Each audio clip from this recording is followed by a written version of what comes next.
గణేష్ పండుగ దగ్గర పడ్డది. ఇప్పటికే చాలా దిక్కుల్లో చిన్న చిన్న గణేష్ల కాడ నుంచి పెద్ద పెద్ద గణేష్ల దాకా అన్ని విగ్రహాలు మండపాలకు చేరినాయి. అటు మండపాల కాడ కూడా అన్ని డెకరేషన్ పనులు జోరందుకున్నాయి. సరే గిట్ల ఎన్ని గణపతులు పెట్టినా మోదాలు అందరికన్ను మన ఖైరతాబాద్ బడా గణేష్ మీదనే ఉంటది. మరి ఈసారి బడా గణేష్ ఎట్లుండు, గుడికాడ సౌలతులు ఎట్లున్నాయి, ఏం కథ అనేది అంతా ఒకసారి అరుచుకున్నద్దాం పారి. రెండు తెలుగు రాష్ట్రాలు 1000 కళ్లతోని ఎదురు చూసే ఖైరతాబాద్ బడా గణేష్ అంతా తయారైండు.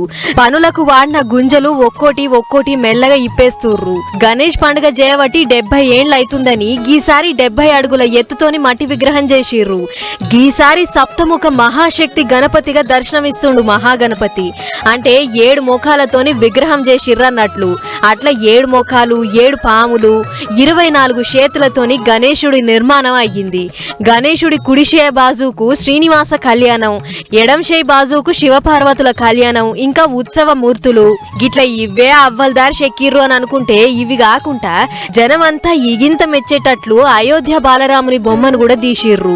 అట్లా ఎప్పట్లెక్కనే రాజేందర్ అనే కళాకారుడు గీ బడా గణేష్ కు రూపం తీసి పానం పోసిండు. మొత్తానికి ఖైరతాబాద్ బడా గణేష్ పూజలు అందుకుంటానికి ఇంకొక అడుగు దూరంలో ఉన్నాడు. అటు పోలీసులు కూడా గణేష్ పండుగ చాలైతే తోవ ఎటు దిక్కు బంద్ చేయాలి, ఏది కొలాయించాలి అనే పనులు ఉన్నారు.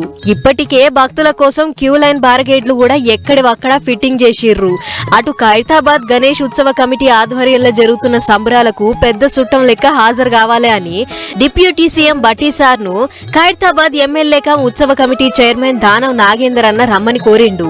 బేస్తారావు నాడు ప్రజాభవన్ లా అయ్యగార్లు ఇంకా తతిమ కమిటీలను ఎంటేసుకొని పోయి కలిసిండు. షెల్లబట్ట కప్పి ఒక తీరుగా రమ్మని కోరిండు. మరి ఈసారి బడా గణేష్ సంబరాలు ఎట్లెట్లుంటాయో ఏమో చూడాలే.